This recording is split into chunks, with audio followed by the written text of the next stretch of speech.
I watched my sister's name appear on the bank statement again, and this time it wasn't $300, it was $12,000. $12,000 that Michael said was going to our family emergency fund, sitting in an account I didn't even know existed until I saw the credit card bill by accident. My hands actually shook when I read the memo line. Family assistance, recurring. I didn't recognize the account number. I didn't recognize anything about this transaction, except the growing, sickening feeling that my husband of 9 years had just fundamentally lied to my face. But let me back up, because this wasn't how our story was supposed to go. 3 years ago, Michael and I bought our first house together. It's a 3-bedroom colonial in Riverside Heights, the kind of neighborhood where people actually maintain their lawns and know their neighbors' names. We'd been saving for 7 years, living in that cramped apartment on Elm Street with the couple upstairs who seemed to stomp around at 2 in the morning. And finally, we had something that was ours. The closing day was in October, and I remember standing in the kitchen with the morning light coming through these big bay windows, imagining myself here for the next 20 years. Michael wrapped his arms around me from behind and whispered, "We did it, Ash. This is real." We were happy. I mean, the kind of happy where you don't need to announce it constantly because it just sits underneath everything you do. Michael had a solid job as a project manager at Hendricks Construction. I was working part-time as a graphic designer from home, which meant I could be flexible when we started thinking about kids. We had a modest but comfortable life, nothing extravagant, but enough. Enough to go out to dinner twice a month, enough to take a week's vacation to my parents' place in Maine every summer, enough that I didn't wake up at 3 in the morning worried about the mortgage. Michael's sister Linda lived 40 minutes away in Millbrook, and she visited maybe once a month. She was never my favorite person, if I'm being honest. There was something about her that always felt a little sharp, a little too ready to offer unsolicited opinions about my hair or my cooking, or whether Michael really needed to spend money on that new golf club. But she was his sister, and I made the effort. We'd have her over for Sunday dinners. I'd send her a gift for her birthday, the whole thing. She was in and out of jobs constantly, retail manager here, office assistant there, and had gone through a divorce 5 years back that seemed to have left her permanently bitter about money and men and basically everything else. The house became our project. We painted the master bedroom this beautiful dove gray, refinished the hardwood floors ourselves, planted a small garden out back. I bought throw pillows and art for the walls. Michael built shelves in the basement for his tools and his growing collection of woodworking supplies. We hosted Thanksgiving that first year, and my mom brought her famous sweet potato casserole, and Michael's parents drove down from Connecticut, and even Linda showed up with a decent bottle of wine and managed not to make any comments about how I'd arranged the dining room. Everything felt stable, solid, the kind of life you read about in those feel-good articles about young couples making it work. My credit score was 792. We had $8,000 in our emergency fund. Michael got a raise at work in the spring. I landed a contract designing logos for a small marketing firm, which meant more consistent income. We even started talking seriously about trying for a baby in the next year or two. That's when things started to shift, though I didn't see it at first. It was subtle. Michael started working later on Thursdays. "Linda's having some issues," he said one evening, loosening his tie at the dinner table. "She's between jobs again, and her apartment rent is due. I told her I'd help her figure things out." I nodded. That sounded like Michael. He was the kind of person who believed family took priority over everything else, which was one of the things I'd loved about him when we got married. His parents had struggled financially when he was a kid, and he'd watched his dad work 2 jobs and his mom take in sewing to make ends meet. He had this deep-rooted belief that you took care of your own. "How much are we talking?" I asked carefully. "Just a couple hundred for now," he said. "Nothing we can't handle." Then it was 500. Then 1,000. It always came with an explanation. Her car needed a transmission repair. She'd been hit with unexpected medical bills. Her landlord had raised her rent without proper notice. Each time, Michael presented it as temporary, as something she was working through. Each time, I believed him, because why wouldn't I? He was my husband. I trusted him completely. But somewhere around month 4 or 5, I noticed he'd opened a new savings account that I wasn't on. I found the statement by accident when I was looking for our mortgage paperwork. It was in a folder labeled Household Docs, and there it was, account number 7743, opened 3 months earlier with a balance of $4,200. I brought it up that evening while we were cleaning up after dinner.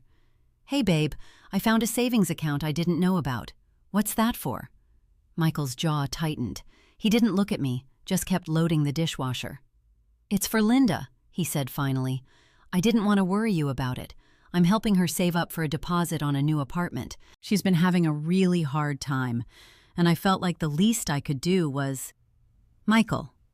I put down the plate I was holding. $4,000? We talked about our finances.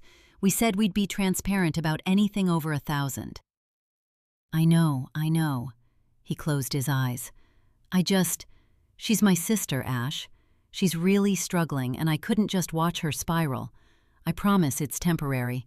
6 more months, maybe 9, and she'll have enough to get back on her feet. I wanted to believe him. God, I wanted to. But there was something in the way he said it, something rushed, defensive, that made my stomach feel wrong. Still, I let it go. We'd had such a good year. I didn't want to be the kind of wife who policed her husband's relationship with his family. That was my first mistake. By the time I found that credit card statement 6 months later, the account had grown to nearly $12,000. $12,000 that we should have discussed together. $12,000 that made my hands shake and my vision blur as I sat at the kitchen table at 9:30 on a Wednesday night, waiting for Michael to get home from work. He walked in at 10:15, still in his work clothes, and when he saw my face, he knew. "Where were you?" I asked quietly. "Work ran late. Why? What's wrong?" I held up the statement. "This. Michael, what is this?" He went very still. The color drained from his face in a way that told me everything I needed to know before he even spoke. This wasn't about helping a struggling sister. This was something else, something he'd been actively hiding. "That's not," he started, then stopped. He set his keys down on the counter with exaggerated care, buying himself time. "Okay, let's sit down." "I'm sitting," I said. He pulled out a chair, but instead of sitting across from me, he sat at the head of the table. And that small choice, that positioning, made something crack inside my chest. "Linda's been going through more than I told you," he said finally. And that's when everything started to fall apart. "Linda's been going through more than I told you," he said finally. "It's not just money for an apartment." I waited. The kitchen was so quiet I could hear the hum of the refrigerator. "She got involved with someone," Michael continued, still not meeting my eyes. "A guy named Derek. He's not a good person, Ash. He was taking money from her, a lot of money, and when she couldn't pay, he started threatening her. He showed up at her apartment one night and broke her phone. She called me from a neighbor's place, terrified. I told her to leave him, but she said he'd find her, that he knew where she worked, that he'd hurt her if she didn't give him what he owed." The words hit me like cold water. "Michael, you need to call the police." I tried. She wouldn't let me. She said he had connections, that cops wouldn't help, that the only way to make it stop was to pay him off. Michael finally looked at me, and his eyes were red. "So I did. I've been paying him off. That account, it's been going directly to him. Every month, $1,000, $1,500, sometimes $2,000, just to keep him away from her." I stood up. I couldn't sit anymore. "You're giving $12,000 to a criminal? Michael, that's not helping Linda. That's funding an abuser. That's putting us in danger. And you lied to me about it. You opened a secret account. I was trying to protect her." "You were protecting him," my voice cracked. "You were literally paying him money. Do you understand what you've done? This isn't love, Michael. This is enabling. This is—" I couldn't even finish. I walked to the sink and gripped the edge, trying to breathe. "What do you want me to do?" he asked quietly. "I want you to stop. Right now. No more money. Tell Linda she needs to go to the police, or she needs to move, or she needs to find another solution, but you are not giving $1 more to this man. If I stop, he'll hurt her. And if you don't stop, he'll bleed us dry and then hurt her anyway, I said flatly. You're not saving her, Michael. You're just delaying what's going to happen while destroying us in the process. That conversation should have been the end of it. It wasn't. Over the next 3 weeks, Michael promised he'd handle it. He said he'd talk to Linda, that she was going to file a police report, that Derek had agreed to disappear if Michael paid him one final lump sum of $3,000. After that, it's over, he swore to me. I promise, Ash. One last payment and then we're done with this. I didn't believe him, but I was exhausted. I was also terrified. Every time my phone rang, I thought it was going to be news that someone had gotten hurt. My stomach was in knots constantly. I couldn't focus on work. I started having panic attacks at night, lying awake next to Michael, wondering how many other secrets he was keeping. The $3,000 came out of our joint checking account. I watched it disappear. I didn't stop him, even though every instinct screamed at me to. Part of me wanted to believe him, wanted to believe that this would finally be over. It wasn't. 3 weeks later, I was organizing the household filing cabinet when I found the bank statements again. This time, there were more recent ones shoved in the back of a folder marked insurance documents. The balance in the secret account had grown to $18,000. There had been 3 additional transfers after Michael said he'd made the final payment. That's when I stopped believing anything he told me. I called my lawyer that same afternoon. Her name was Jennifer Chen, and I'd met her at a networking event 2 years earlier. She was sharp, no nonsense, and had built her practice specifically around family law. I didn't mention the affair that didn't exist or the abuse that I wasn't experiencing. I just told her that my husband had been secretly transferring large amounts of money without my knowledge or consent, and I needed to understand what that meant for my legal and financial standing. "How much are we talking?" she asked. "At least $18,000 that I know of, but I don't know when it started or where the money is now." Jennifer's jaw tightened. "You need to pull your credit report immediately. Check your credit cards, your accounts, everything. If he's been hiding accounts, he might be hiding other things." That's when I discovered the second credit card. Not the one I'd found the first statement from, a completely different card in Michael's name alone, with a balance of $7,400. The charges were mostly cash advances and wire transfers. $25,000. That's what I calculated he'd given away or hidden, more than a year's worth of the equity we'd built in our house. I made an appointment with Jennifer for the following Thursday. Michael thought I was going to a client meeting. I sat across from her desk with a folder full of bank statements and credit card bills, and I told her everything. Not in the emotional, broken way I'm telling you now, but in the flat, clinical way you describe symptoms to a doctor. He's been lying for months. He opened accounts I didn't know about. He's been transferring money to someone we don't know. He told me it was to pay off a criminal who was threatening his sister, but there's no police report, no evidence that any of this is real.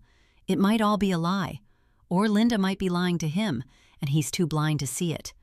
Either way, he's been making major financial decisions without me, and he's been actively deceiving me about it. Jennifer made notes. "Have you confronted him about the second card?" "No. I only found it 2 days ago." "Don't," she said. "Not yet. I need you to do several things immediately. First, freeze your credit with all 3 bureaus. Second, open a separate bank account in only your name, a checking and savings account, and start moving your personal money there. Not joint accounts, not anything he can access. Third, document everything. Take screenshots of every statement, every charge. Fourth, stop having sex with him." That last one made me look up. "I know it sounds cold," she said, "but if this ends up in divorce court and you want to establish that you were separated, a judge will consider when marital relations ceased. It matters legally." I felt sick. This was really happening. My lawyer was telling me to prepare for divorce while I was still married, still living in the same house, still sleeping in the same bed. "What about Linda?" I asked. "What if she's actually in danger?" "Then she can call the police," Jennifer said flatly. "That's not your responsibility. Your responsibility right now is protecting yourself and your assets. Let him worry about his sister." I spent the next week in a strange fog. I opened the bank account, at a different bank across town, and transferred $5,000 of my own money there. I started documenting everything. I called my parents and told them something was wrong, that I might need to stay with them for a while, but I didn't go into detail. I couldn't. Saying it out loud made it too real. That Saturday, I did something I'm not proud of. Michael was in the basement working on one of his woodworking projects, and I went through his phone. I found the texts with Linda. The most recent exchange was from 2 days ago. Linda: "Did you tell her about Derek?" Michael: "Yeah, she's upset, but she understands." Linda: "Does she know about the full amount?" Michael: "Not yet. I'm going to tell her. But Ashley's been stressed about money anyway, and I didn't want to worry her more until I had a plan to fix it." Linda: "You can't keep lying to her. This is going to blow up." Michael: "I know. I'll tell her everything next week. I promise." But there was another text thread below that one, from earlier. This one made my blood run cold. Linda: "Be honest. How much have you actually given me?" Michael: "Everything you asked for. Why?" Linda: "Derek wants to know. He says if you're serious about helping, you need to prove it. He wants to meet with you and go over the books." My hands were shaking as I read the next message. Michael: "I'll do whatever it takes. He's not taking you away from me." He's not taking you away from me. Not, I won't let him hurt you. Not, I want to keep you safe. But he's not taking you away from me. Like Linda was something he owned, something he was protecting his claim on. I put the phone back exactly where I'd found it and walked upstairs. I went into the kitchen and sat at the table, and I tried to make sense of what I'd just read. There were two possibilities.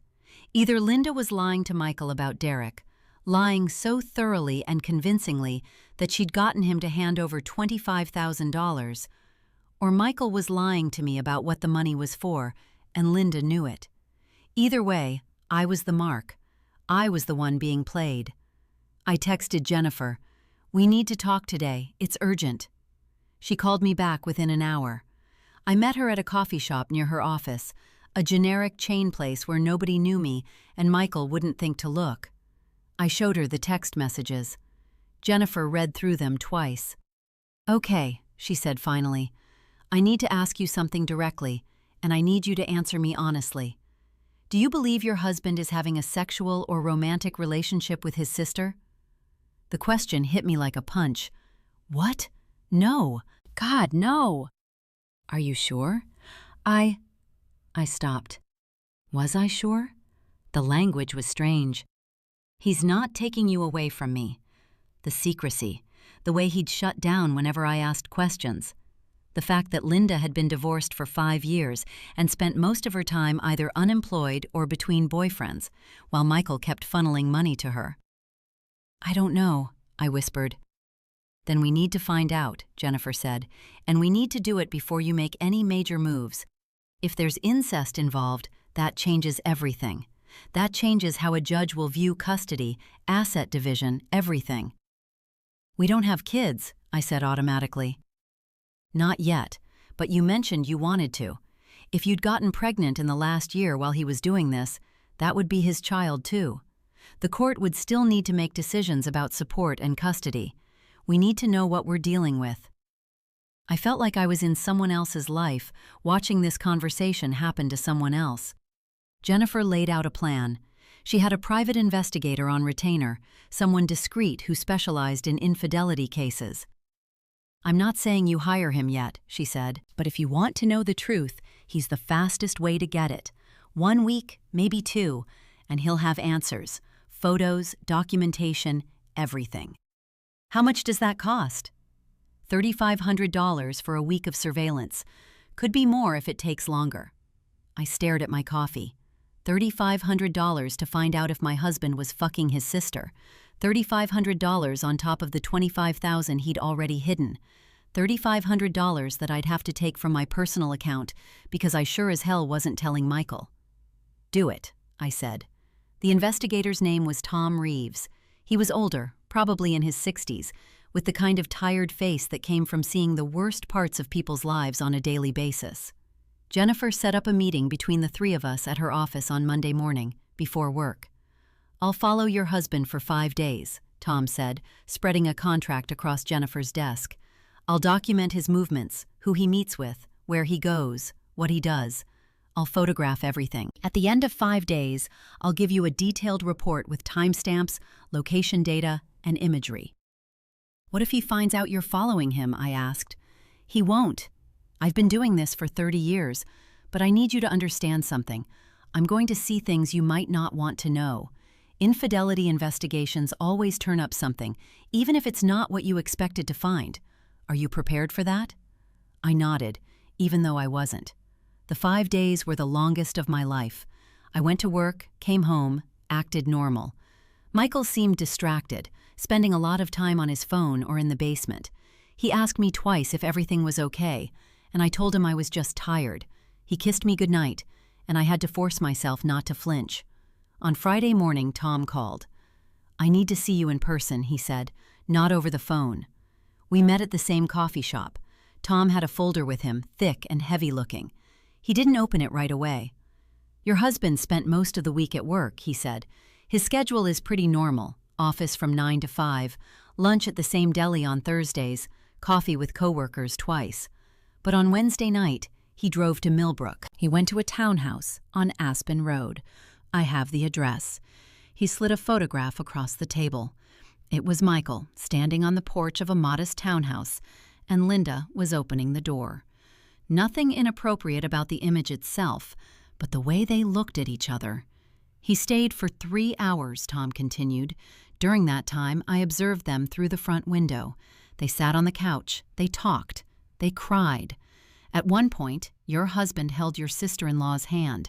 Then he gave her an envelope. Based on the thickness and the way she reacted, I'd estimate it contained cash, possibly $5,000 to $10,000. I couldn't breathe. I followed him when he left," Tom said. "He went to a bank ATM and withdrew $2,000. Then he went home. No other stops, no meetings with anyone else.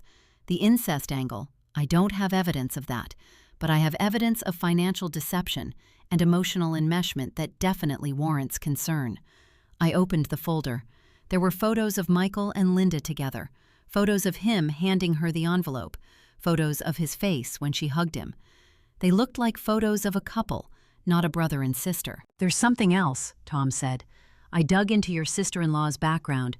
She's had 3 jobs in the last 2 years, not 5. She was fired from 2 of them for violating company policy, 1 for falsifying expense reports, 1 for stealing from the register. Her current apartment is in her name, paid on time, and her landlord says she has a good rental history.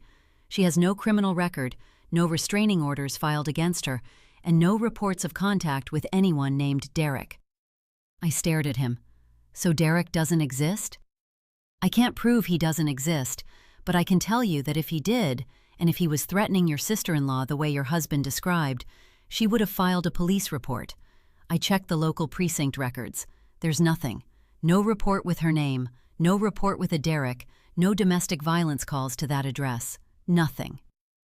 The coffee shop suddenly felt too warm and too small, so she lied to him, and he believed her, and he's been giving her money. "Or," Tom said carefully, "they're working together. She tells him stories, he gives her money, and they split it or she keeps it all. Either way, you're the victim of a coordinated financial scheme." I put my head down on the table. I didn't cry. I was too numb to cry. Jennifer's office was just 3 blocks away. I walked there in a daze, the folder with Tom's photos and report clutched against my chest like a shield. She was with a client, but she came out when her secretary told her I was there. "We need to talk," I said. In her office with the door closed, I laid everything out. The fake Derek, the history of Linda's employment, the fact that there was no police report, no evidence of any abuser, just a pattern of Michael being manipulated by his sister and me being lied to by my husband. "This changes things," Jennifer said, and for the first time, I heard something almost like anger in her voice. "This isn't just financial infidelity. This is fraud. He's been deliberately deceiving you about where the money was going. He's been gaslit by his sister, or he's complicit in defrauding you. I'm not sure which yet, But either way, we have grounds for divorce and potentially for pursuing this legally. What do you mean legally? I mean that, depending on your state's laws, transferring marital assets to a third party without consent can be considered dissipation of marital property. We can sue for that. We can ask the court to award you more in the divorce settlement to compensate for the money he gave away without your permission. I felt something crystallize inside me, a kind of cold, clear anger that had been building since I first saw that $12,000 transaction. I want to confront him, I said. I want him to know that I know. Not yet, Jennifer advised. We need to prepare. We need to… No, I said. I want him to look me in the eye and admit what he's done. I want to see his face when he realizes I know. Jennifer studied me for a long moment. Okay, she said finally, but we do this carefully.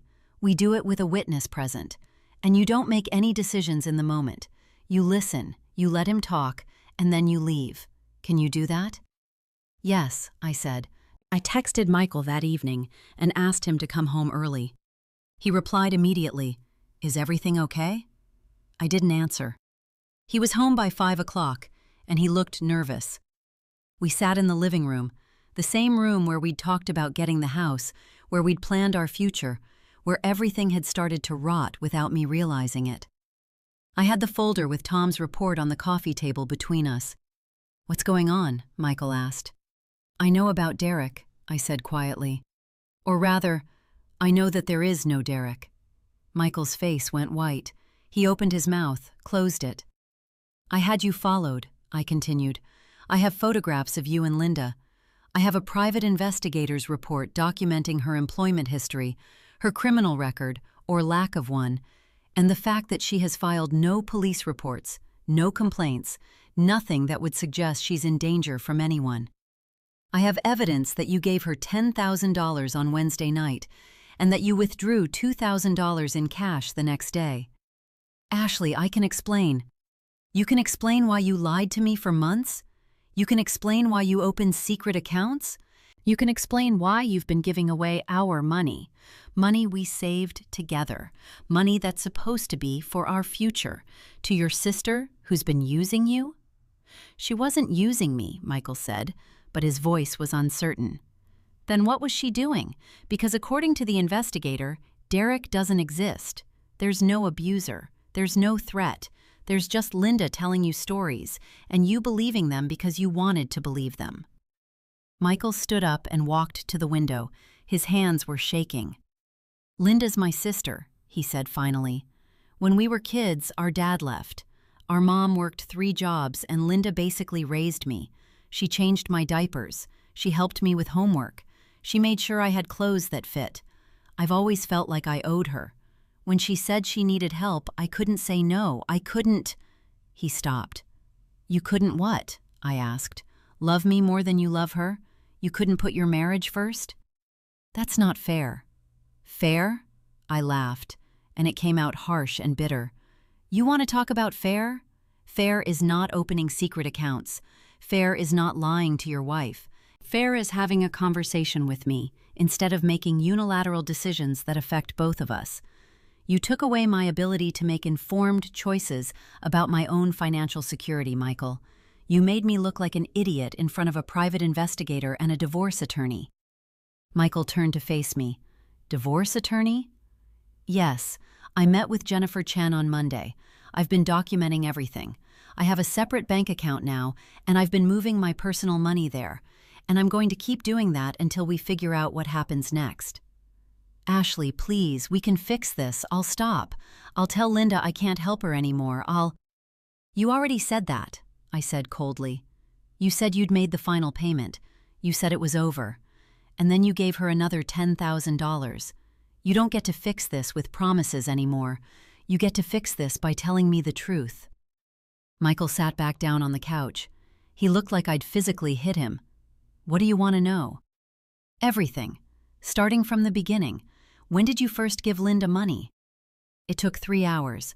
Michael told me the whole story, and it was even worse than I'd thought. Linda hadn't been lying about Derek. She'd invented him out of whole cloth. But Michael had been looking for an excuse to help her because he felt guilty. Guilty about what? Guilty that he'd made a better life for himself than she had? Guilty that he'd gotten married and bought a house and had stability while she was still struggling? Guilty that he'd escaped and she'd been left behind? So when Linda came to him with a sob story about an abusive boyfriend, he'd believed it because he wanted to believe it. He wanted to be the hero. He wanted to save her. And Linda, whether she was deliberately manipulating him or just taking advantage of his guilt, had kept asking for more. She told me she needed $8,000 for the deposit on a new apartment, Michael said, so I gave it to her. Then she said Derek was threatening to come after her and she needed money to move states. So I gave her more. Then she said she was scared, that she needed money for therapy and medication, and I just kept giving. How much in total? I asked, even though I already knew.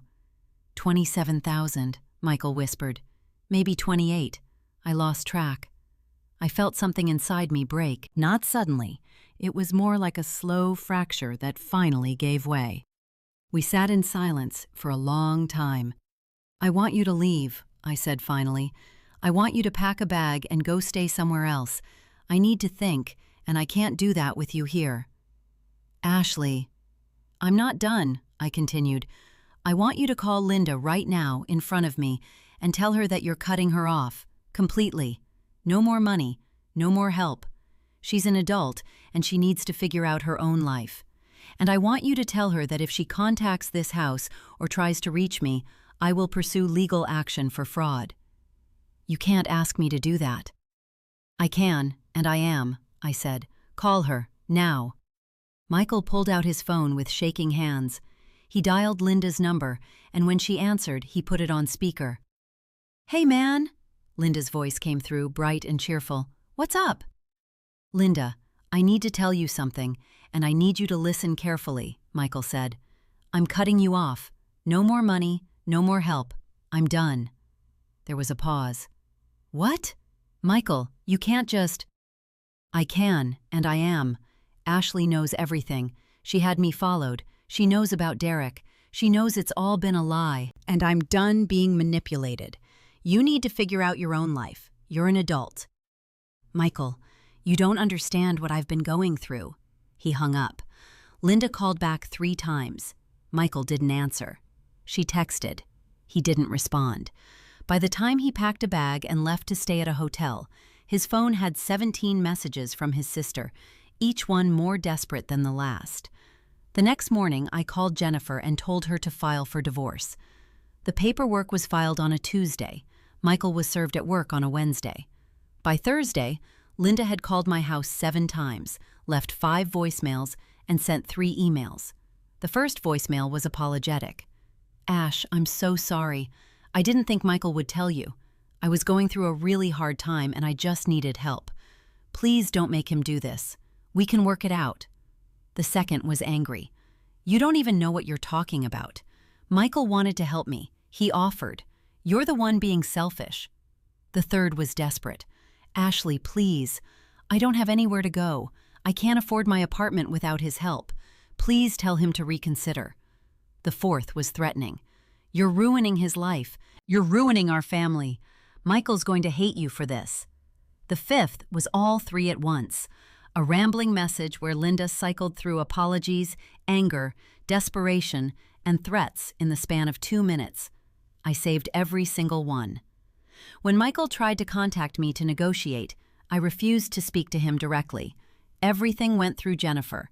He wanted to reconcile. Jennifer told him we were proceeding with the divorce.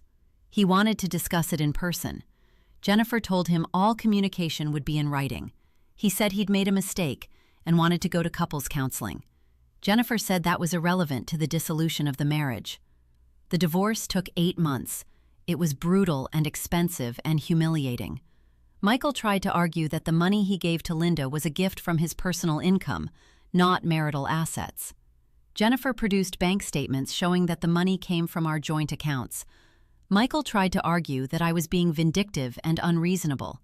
Jennifer produced Tom's report and Linda's voicemails as evidence of his deception. In the end, the judge awarded me the house, the majority of our savings, and a settlement that compensated me for the dissipated marital assets.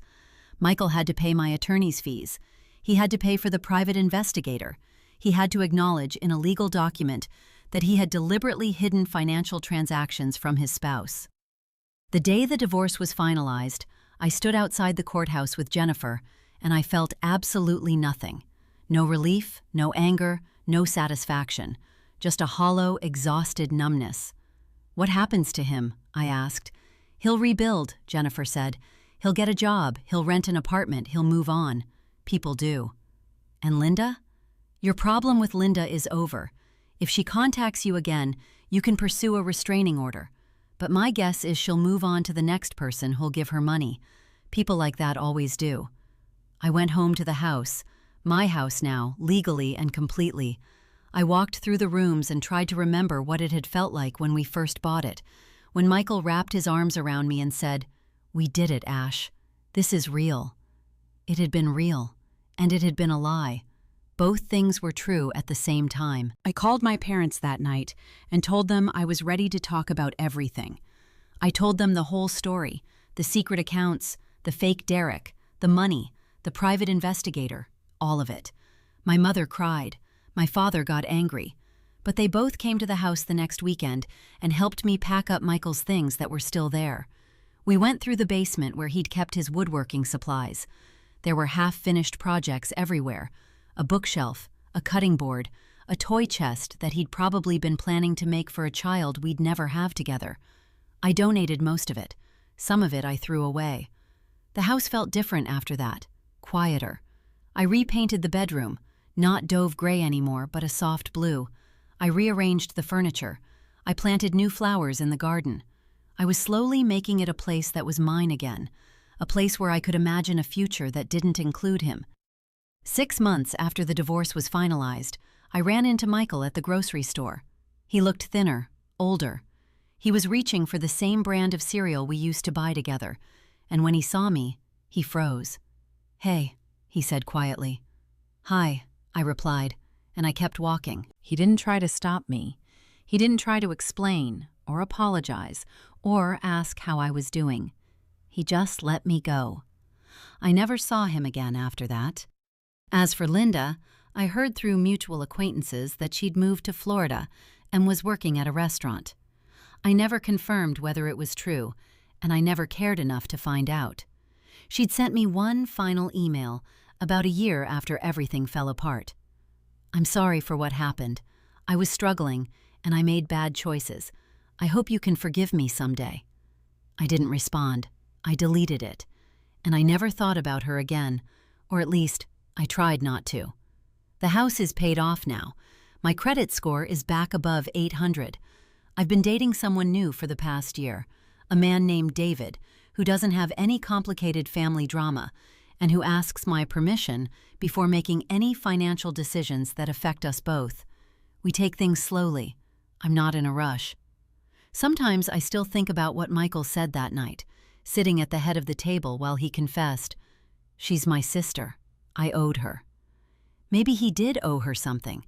Maybe all siblings owe each other something. But what he owed me, trust, honesty, transparency, respect, he'd given away instead to someone who didn't deserve it and wouldn't have appreciated it anyway.